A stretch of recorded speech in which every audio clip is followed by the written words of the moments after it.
Hey guys, welcome back to A History of Horror, where we'll be going over 50 horror movies that came out over the last 100 years.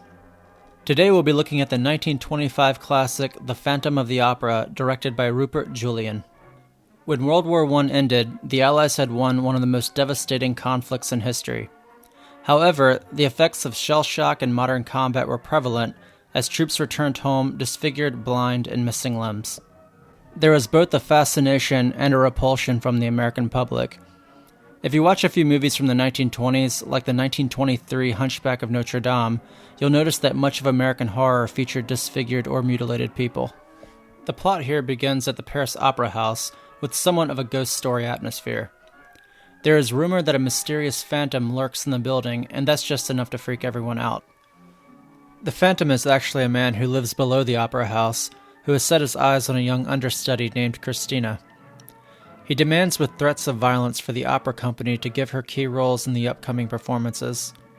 The relationship between Christina and the Phantom develops over the course of the movie until Christina discovers the Phantom's true form, after which she becomes overbearing and enraged with jealousy. Looking back, we can see this as an antique allegory for an abusive relationship. There are several factors that make Phantom of the Opera a great movie. The scenes are shot in a way to make it feel like visual poetry, and the color sequences are fantastic for 1925. However, most of the qualities have to do with the main actor, Lon Chaney. Chaney grew up with his deaf mother, so he mastered the art of body language by the time he stepped in front of a camera. With only a few lines of dialogue, you can still sense exactly what he is thinking and feeling. He also made it a point to do his own makeup, and has been called the man of 1,000 faces for his many roles. Kind of like a 1920s Gary Oldman. He was slated to play Dracula, but died of cancer before he could take the role. It's unfortunate but somewhat fitting that he passed away with the end of silent cinema.